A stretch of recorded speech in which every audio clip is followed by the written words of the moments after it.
I didn't realize it at first. That's the part that hurts the most. There was no dramatic announcement, no argument, no slammed door. Just a quiet, creeping awareness that settled into my chest like cold air. The kind that makes it hard to breathe, but easy to pretend you're fine. I was standing in the hallway, phone in my hand, staring at the screen. No notifications, no missed calls. No, happy birthday. I refreshed it like that might magically change something. Like love could be summoned with a swipe. Nothing. I told myself it was still early. They're busy. They'll remember. They always do eventually. Or at least that's what I'd been telling myself for years. I checked the time again. Late morning. Still nothing. I walked into the kitchen. My mom was there, humming softly, focused on something on the counter. She looked right through me when I said good morning. Not cruelly. Not intentionally, just past me. Like I was furniture. My dad wasn't home yet. I stood there longer than I should have, waiting for a pause in her movement, a glance, anything that might signal recognition. My heart was beating faster with every second. I felt ridiculous for caring this much. I was an adult. Birthdays shouldn't matter this much. But they did. They really did. Because birthdays aren't about cake or gifts. They're about proof. Proof that someone remembers the day you entered the world. Proof that your existence left a mark. I poured myself a glass of water just to have something to do with my hands. The glass shook slightly. I hoped she wouldn't notice. She didn't. I went back to my room and sat on the edge of the bed, staring at the wall. I tried to laugh it off in my head. Of course they forgot. Why would today be different? But that laugh never made it out of my throat. It just turned into this tight pressure behind my eyes. I thought about all the birthdays before this one. The pattern I'd tried so hard not to see. The rushed, oh yeah, at dinner. The combined celebrations with someone else. The years when they remembered days later and acted like that was normal. I remembered being a kid, pretending I didn't care when no one showed up. Smiling too big. Saying, "It's fine, really?" Until even I almost believed it. Almost. The house felt louder that day. Every sound echoed. Cabinets closing. Footsteps. Lauder from another room. All of it felt like it was happening without me. Like I wasn't part of the picture at all. I checked my phone again. Still nothing. That's when the thought slipped in, uninvited and sharp. What if they don't remember at all? Not later. Not eventually. At all. I felt my stomach drop. I waited until the afternoon. Then evening. I told myself I wouldn't say anything. I wouldn't remind them. I wouldn't beg to be seen. I'd done that enough times in my life. At dinner, my dad talked about work. My mom talked about plans for the weekend. They asked me nothing. Not how my day was. Not why I was quiet. Definitely not why I looked like I was holding something back. I kept thinking, any second now. Any second, they'll stop mid-sentence. They'll look at me and realize. They didn't. The moment it became undeniable wasn't loud. It was when my mom started talking about a birthday coming up soon. Someone else's. She smiled when she said it. Mentioned cake flavors. Decorations. I felt something crack. It wasn't anger yet. It was worse than that. It was this deep, aching confirmation of something I'd been avoiding my whole life. I wasn't forgotten by accident. I was forgotten because remembering me was never a priority. I excused myself and went outside. The air was cold, but I welcomed it. It felt honest. I sat on the steps and stared at the sky, trying to swallow the lump in my throat. I told myself not to cry. Crying felt like admitting defeat. But tears came anyway. Quiet ones. The kind that don't make noise but leave your chest sore afterward. I thought about how much effort I'd put into being easy to love. Into not causing problems. Into not asking for too much. I thought about how many times I'd shown up for them. Celebrated them. Remembered their important days. And here I was, on my birthday, feeling like an afterthought in my own life. The worst part wasn't that they forgot. It was how normal it felt. Like some part of me had expected this all along. That's when I realized something I didn't want to face. This wasn't about a date on a calendar. This was about years of being emotionally invisible. About learning, slowly and painfully, that my presence didn't shift the room, that my absence wouldn't either. I stayed outside until it got dark. When I finally went back in, the lights were on. The TV was playing. Life was moving forward, uninterrupted. No one asked where I'd been. Still no, happy birthday. I went to bed that night with my phone face down, because checking it had started to hurt too much. I stared at the ceiling and made myself a promise I didn't fully understand yet.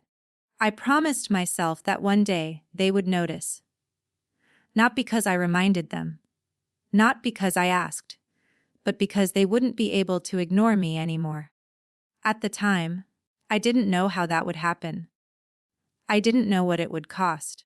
I just knew that I couldn't keep living like this, quietly hoping to be remembered. That birthday didn't end with a celebration. It ended with a realization, and that realization would change everything that came after. After that birthday, something inside me shifted, quietly but permanently. I didn't announce it. I didn't confront anyone. I just started seeing things more clearly, like a fog I'd lived in my whole life was finally lifting. Moments from my past replayed themselves with new meaning, and I couldn't unsee them anymore.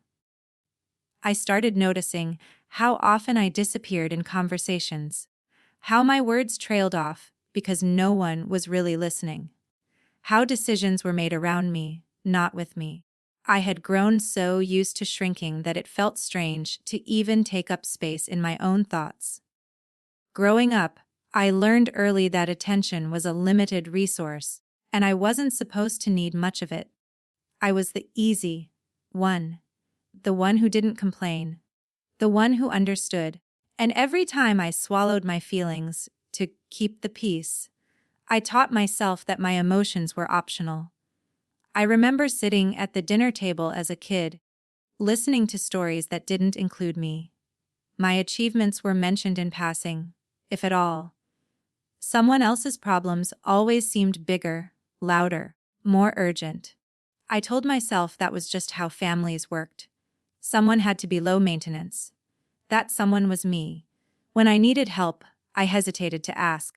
When I was hurt, I convinced myself it wasn't that bad. I became really good at self-editing, trimming away anything that might be inconvenient to others. I smiled through discomfort. I laughed at jokes that stung. I learned how to be present without being seen. At school, teachers praised me for being independent. Friends admired how strong I was. No one realized that strength was something I'd been forced into, not something I chose. Being invisible had trained me to survive on my own, but it had also taught me that asking for care was dangerous. Home was never loud with conflict, but it wasn't warm either. Love existed there, technically, but it was conditional and inconsistent. It showed up when it was easy, when it didn't require effort, when it didn't demand emotional presence. I told myself I didn't need much, that I was fine, that I preferred being alone, but late at night, when the house was quiet, that lie unraveled. I'd replay conversations in my head, wondering what it would feel like to be someone they worried about, someone they checked on without being prompted. I watched my parents show up for others in ways they never did for me, remembering details, making plans, adjusting their schedules. It wasn't jealousy at first, it was confusion. I kept thinking, what am I doing wrong? I tried harder, became more helpful, more agreeable, more invisible. Nothing changed. That's when I started understanding that this wasn't about effort. It was about roles.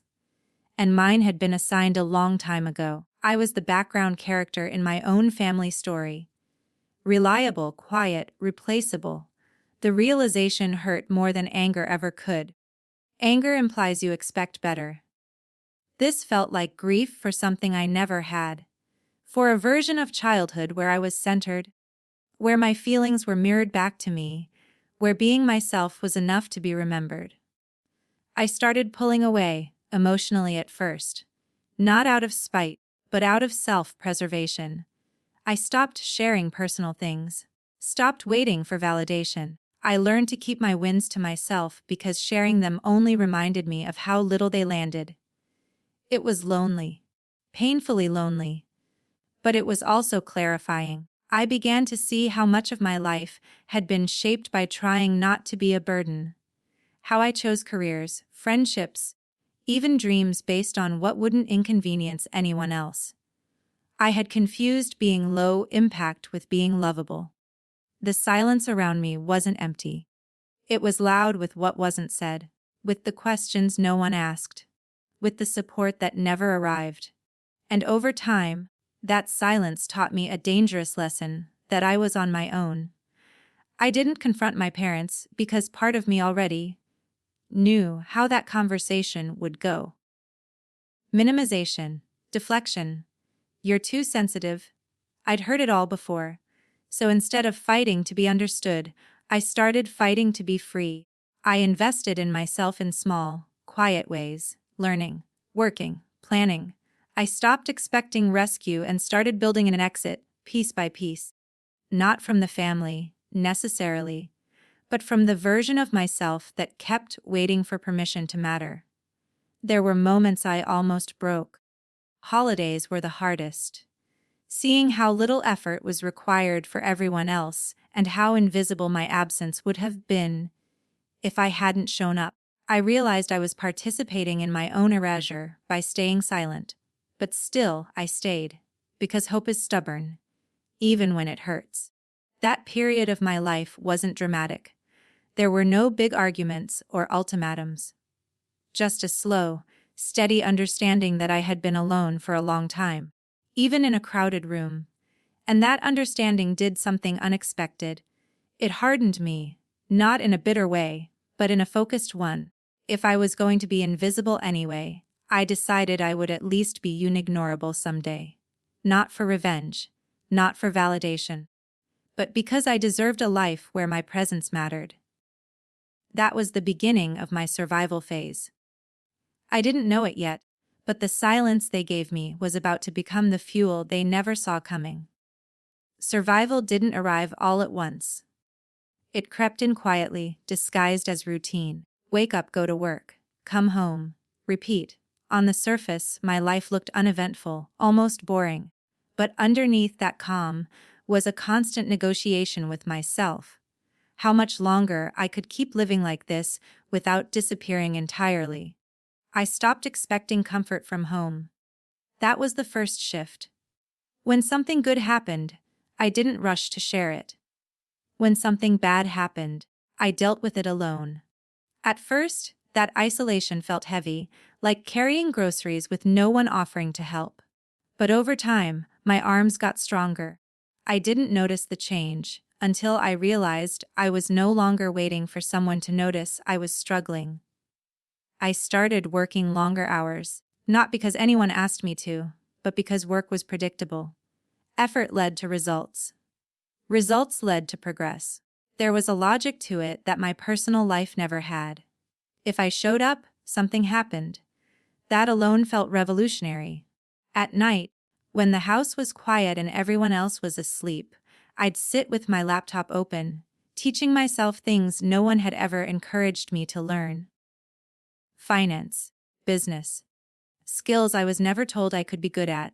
I made mistakes quietly, failed privately. There was no one to impress, no one to disappoint. Just me and the slow realization that I was capable of more than I'd been allowed to believe. There were days I wanted to give up. Days when exhaustion sat on my chest and whispered that none of this would matter. On those days, I thought about that birthday, about the silence, about how easy it was for them to forget me. Not out of hatred, but out of habit. That memory became a kind of anchor. pulling me forward instead of dragging me down. I learned to live lean, emotionally and financially. I saved more than I spent. I said no to things that didn't move me forward. I watched people my age rely on safety nets I didn't have, and instead of resenting them, I learned from them. I paid attention to how stability was built, brick by brick. Loneliness became a constant companion. Not the dramatic kind that makes you cry in public, but the quiet kind that shows up when you succeed and have no one to tell. When something goes right and the moment just ends, no applause, no shared excitement, just silence. That silence forced me inward. I started asking myself questions no one else ever had. What do I actually want? Who am I when I'm not trying to be acceptable? What would my life look like if I stopped hoping for approval that never came? The answers were uncomfortable. They required risk. They required me to believe in myself before there was proof. But believing in myself was the only option left. No one else was going to do it for me. I took chances quietly. Opportunities that scared me. Projects that could fail. Every step forward felt like stepping off a ledge, hoping the ground would appear beneath my feet. Sometimes it didn't. I fell. I learned. I adjusted. I didn't talk about any of this at home. Not because I was hiding, but because I had learned that sharing prematurely only invited doubt. Questions I didn't want to answer. Opinions I didn't ask for. I protected my progress by keeping it to myself. Slowly, something changed. Not externally, internally. I stopped flinching when my name wasn't mentioned. I stopped feeling the sting as sharply when plans were made without me in mind. It still hurt, but it didn't define me anymore. I was building something separate, something that didn't rely on being chosen. There was a strange peace in that. Knowing that if everything fell apart, it would be on my terms. Knowing that my future wasn't tied to anyone's approval. That my worth wasn't negotiable anymore. Money started to become less abstract. Not a dream, but a tool. A way out, a way forward. I wasn't chasing luxury. I was chasing autonomy. The ability to make decisions without asking permission. The ability to leave when staying cost too much. I remember the first time I realized I was actually doing well. Not getting by. Well, not, it'll work out somehow, well. But genuinely, measurably well. I sat alone in my room, staring at numbers on a screen, and felt something unfamiliar rise in my chest. Pride. Not the loud kind. The quiet kind that settles deep and steady. The kind that doesn't need witnesses. That was when I understood something important. Survival had turned into momentum. And momentum, once it starts, is hard to stop. I still went home. Still sat at the same table. Still listened to the same conversations. But I wasn't the same person anymore. I was carrying a secret they didn't know how to read. A life forming just beneath the surface. There were moments I wondered what would happen if they knew. If they saw how far I'd come. If they'd finally look at me differently. Then I caught myself and smiled at the irony. I wasn't doing this to be seen. I was doing this because no one had seen me. That difference mattered. Survival taught me discipline. Taught me patience. Taught me how to keep going without encouragement. It stripped away the need for constant reassurance and replaced it with something stronger. Self-trust. I didn't need applause to move forward anymore. I didn't need reminders that I mattered. I had proof, written in effort and sacrifice and quiet wins no one else noticed. And somewhere along the way, without announcing it, I crossed a line. I stopped surviving. I started becoming someone they wouldn't recognize. And I didn't yet realize how much that would change the moment our paths finally collided again. Success didn't arrive with fireworks. There was no dramatic moment where everything clicked and suddenly the world made sense. It showed up slowly, almost cautiously, like it wasn't sure I'd trust it if it came too fast. And honestly, I didn't. I kept waiting for it to disappear, the way good things always seemed to when I was growing up. At first, the changes were small. Bills paid early instead of just on time. Stress that used to live in my chest easing just a little. Choices that didn't feel like emergencies anymore. I noticed I was sleeping better, breathing deeper, not because life was perfect, but because it was finally predictable in a way that felt safe. I still didn't tell my parents much. Old habits die hard. When they asked how things were going, I gave neutral answers. Busy? Fine. Same as always. Part of me believed that if I said too much, I'd somehow jinx it. Another part of me knew they weren't really listening for details anyway. What surprised me was how little their opinions mattered now. There was a time when their approval felt like oxygen, when a single nod from them could carry me for days. Now, their silence didn't sting the way it used to. It felt distant, almost irrelevant, like static from another room. That's when I realized success had done something unexpected. It had created space. Space between who I was becoming and who they thought I was. Space where their neglect couldn't reach me as easily. Space where my sense of self wasn't constantly under negotiation. I started seeing the world differently too. I noticed how people treated me when they thought I had nothing to offer, versus how they treated others who carried visible markers of success. It made me observant, careful. I learned not to confuse attention with respect. Opportunities multiplied quietly, not through luck, but through consistency. Through showing up when no one was watching. Through doing the work even when it felt pointless. Each small win stacked on the last, creating a foundation I could finally stand on without wobbling. There was a moment, I remember it clearly, when I looked at my life and realized I no longer needed saving. No one was coming to rescue me, and for the first time, that wasn't terrifying. It was freeing. I had built something solid enough to hold my weight. I still visited home. It still played the role I'd always played. But now I saw it for what it was. A performance I was slowly outgrowing. Conversations felt shallow, repetitive. They talked about worries that no longer applied to me. I listened, nodded, stayed quiet. Part of me wondered if they sensed the shift. If they noticed how I carried myself differently. How my silence wasn't emptiness anymore, but containment. I didn't volunteer information, and they didn't ask. And yet, the distance between us grew, not in miles, but in understanding. I realized I wasn't angry anymore. Anger had burned itself out during the survival years. What replaced it was clarity. A calm, steady knowing that my life no longer revolved around being recognized by people who couldn't see me. That clarity came with a strange grief. Success didn't erase the past. It didn't suddenly make the neglect okay. It just highlighted it.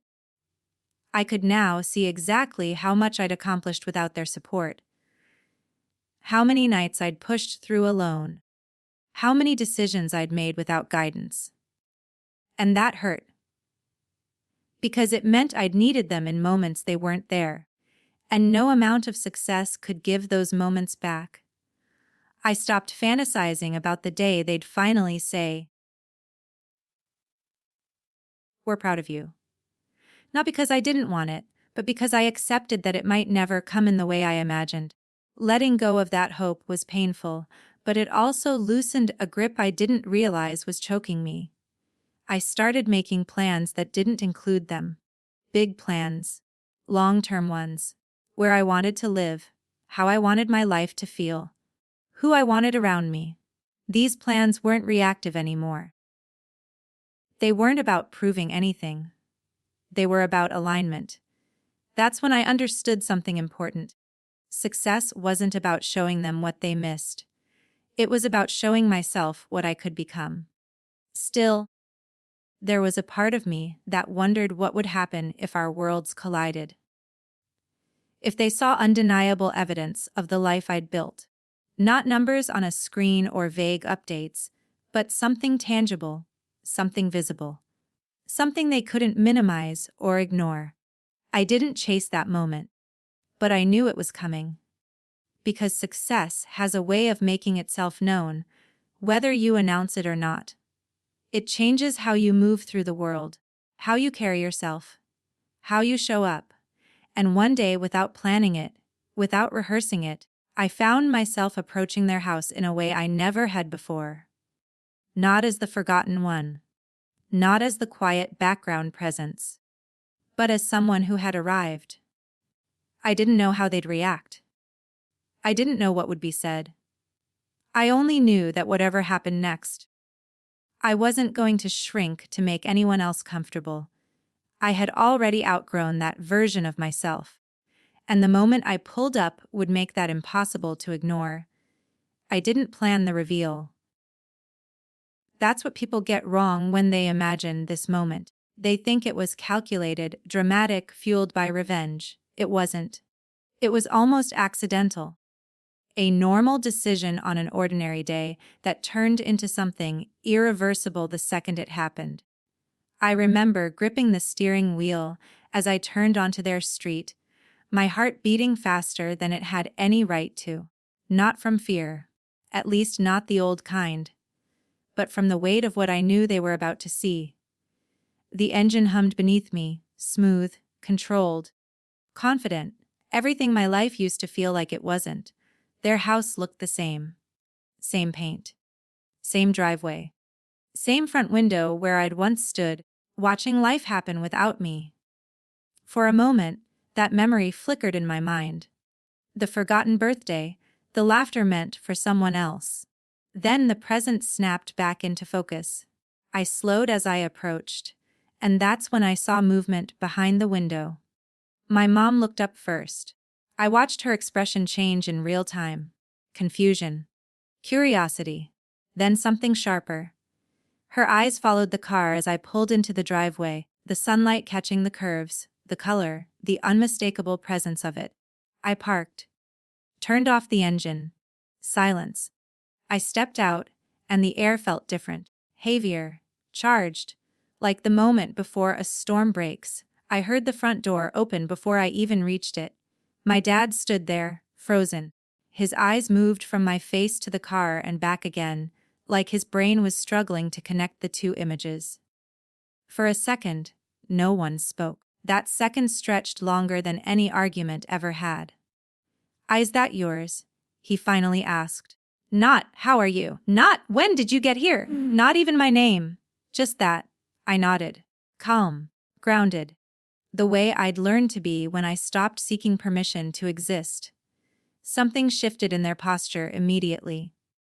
My mom stepped closer, squinting like she might see a version of me she'd missed hiding somewhere in the reflection. Her voice softened in a way I hadn't heard in years. "When did this happen?" I almost laughed, because that question carried so much more than words. It wasn't about the car.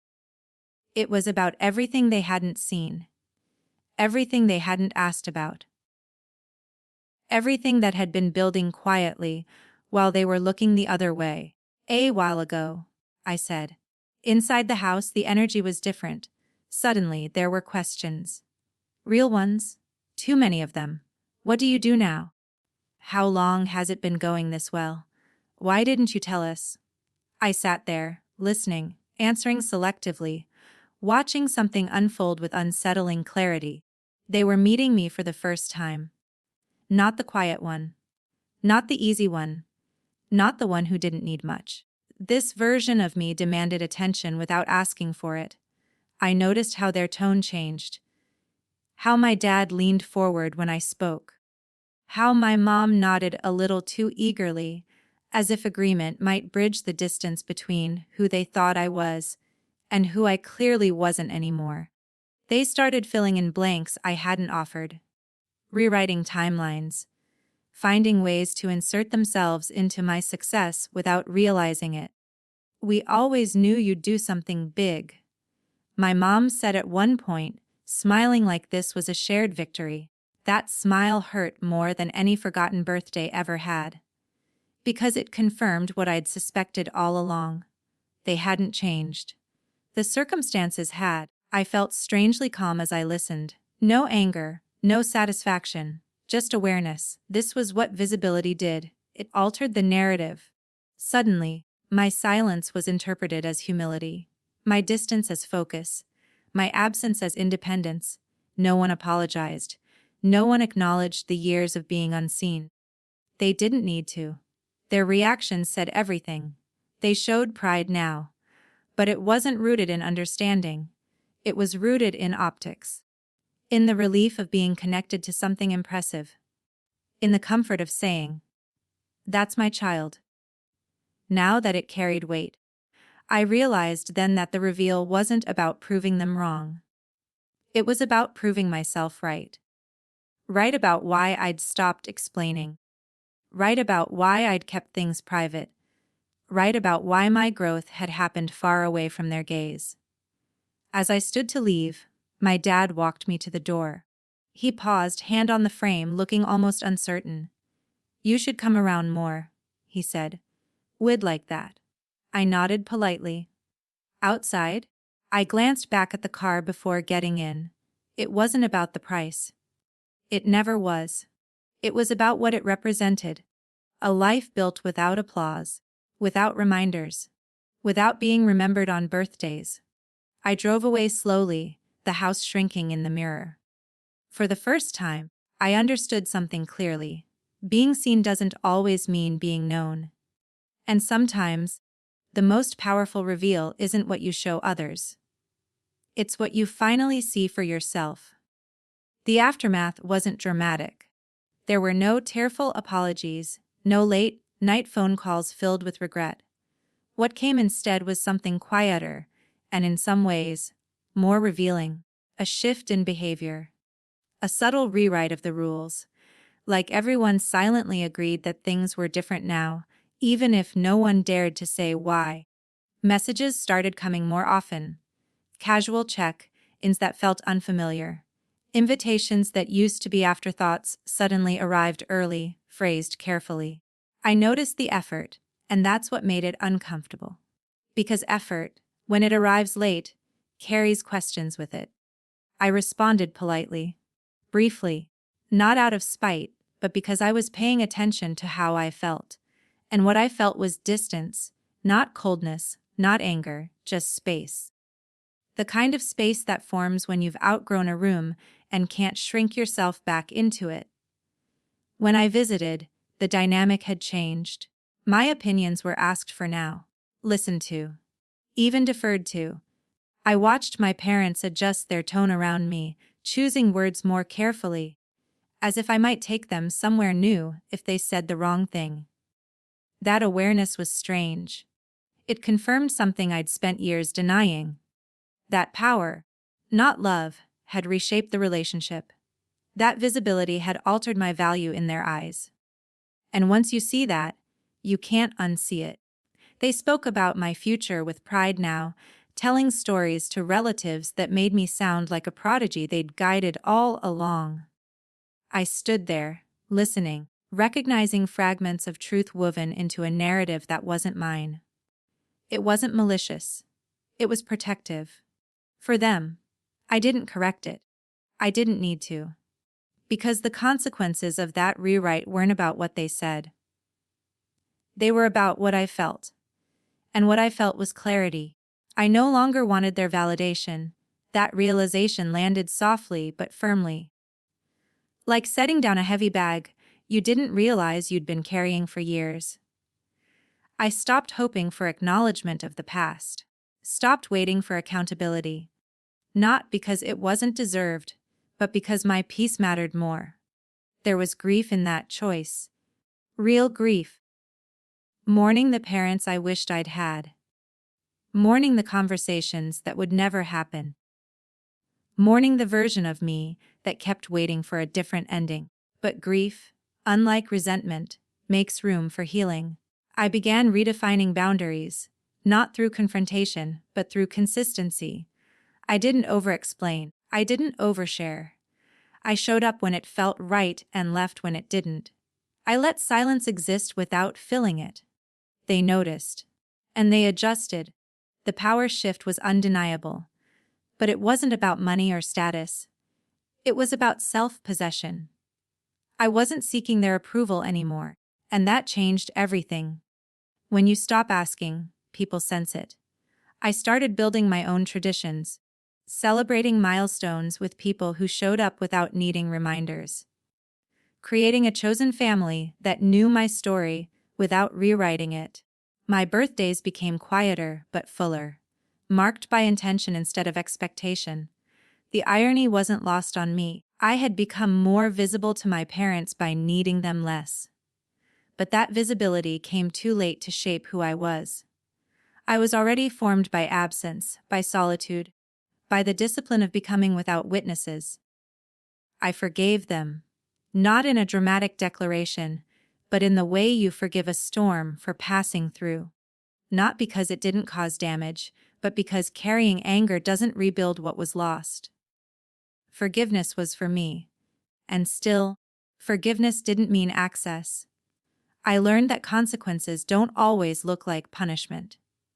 Sometimes they look like distance, like a relationship that functions, but no longer defines you, like love that exists without illusion. I stopped explaining my choices, stopped trying to make them comfortable with my independence. I had spent enough of my life being easy. Now I was honest, with myself first. Looking back, that forgotten birthday feels like a beginning, not an ending. A quiet moment that exposed a truth I needed to see. It stripped away denial and forced me to grow. The car, the success, the reveal, those were just symbols. The real change happened long before anyone noticed. It happened the moment I stopped waiting to be chosen and chose myself instead. My parents didn't suddenly become different people. I did. And that's the part that changed everything. Because the consequence of being forgotten wasn't bitterness. It was freedom.